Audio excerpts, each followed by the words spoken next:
This is all my. Kami nag-interview ng isang aminadong cybersex addict. Ngayon maririnig natin ang saloobin at pananaw ng isang cybersex addict. Andito po tayo ngayon sa bahay ng isang aminadong cybersex addict.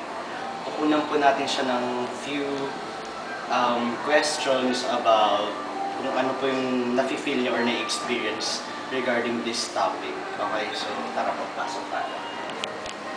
So ngayon po i-interview na natin, itatago na lang natin siya sa pangalang Patrick. Ayun. So tara po.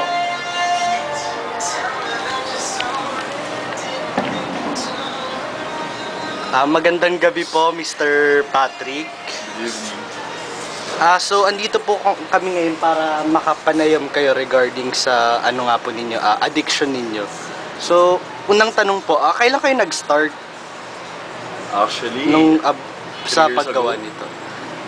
Ano po yung nag-trigger sa inyo para i-try? Curiosity. Curiosity po. Tapos, so until now po ginagawa pa rin ninyo? Bihira na, hindi katulad dati na talagang almost every day. Pero ngayon sobrang bihira na. Okay. Aware po yung mga friends ninyo sa activities ninyo dito? Yung iba hindi. Yung mga ka-close Kadalasan lang po, hindi, yung ganun. close lang. Okay. Ano pong may consider ninyo na advantages ng cybersex compared dun sa talagang ginagawa na actual?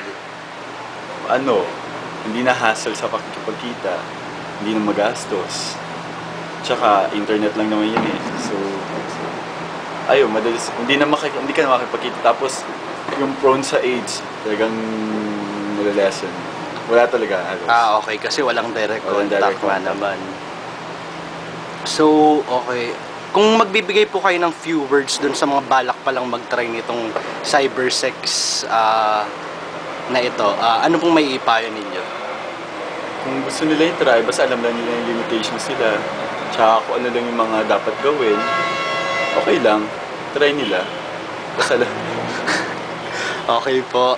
Sige. So, maraming salamat po sa maikling oras ninyo na naibigay sa amin. So, maraming salamat po sa at least nabigyan nyo kami ng konting knowledge regarding this controversial topic. Okay, thank you. Wala naman. At ngayon naman, maririnig natin ang sinasaloob ng ilang mamamayang Pilipino ukol sa usaping cybersex. Tinanong namin sila kung sang-ayon ba sila o isang-ayon. Ngayon, pakinggan natin ang kanilang sinasaloob. Cybersex? Actually, for me, nothing in particular kasi it has advantages din naman at saka disadvantages. Advantages sa cybersex for me, malilesen yung pag-spread ng mga sexually transmitted diseases like AIDS, STDs, and anything. Tsaka, pero masama pa rin siya kasi yun nga, masama pa rin siya. Okay, thank you. Okay lang. Kasi as long as alam naman yung limitasyon nila tsaka wala naman silang ginagawang masama, wala naman siguro masama siguro po. Okay, thank you. I disagree with cybersex because it is immoral and teenagers nowadays are like doing it as well, and so they get a lot from it. No, hindi ako agree. Kasi parang hindi naman yun para form na exhibitionism eh. Hindi ako pabor sa exhibition. I disagree kasi parang wala nang essence yung making love. Tsaka, di ba, mas masarap pag may contact. It's your choice, like, it's your responsibility and be responsible enough for whatever will happen. That's it. Sa akin, agree okay lang kasi if you want na for pleasure lang naman, it's okay. Kahit, di ba, para doon sa mga tao na nasa ibang lugar, they could still get the pleasure na hindi nakukuha ng usual people na nakaka-encounter ng mga tao. I just agree in cybersex because what's the point in that? I disagree with cybersex in the way that you can't trust anyone, even though you might be trusting to. But then again, it's a free country, so people are like to get to do what they like. In favor of cybersex because that's the spread of sexually transmitted diseases like AIDS and HIV.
na sumasagot sa issue ng cybersex addiction.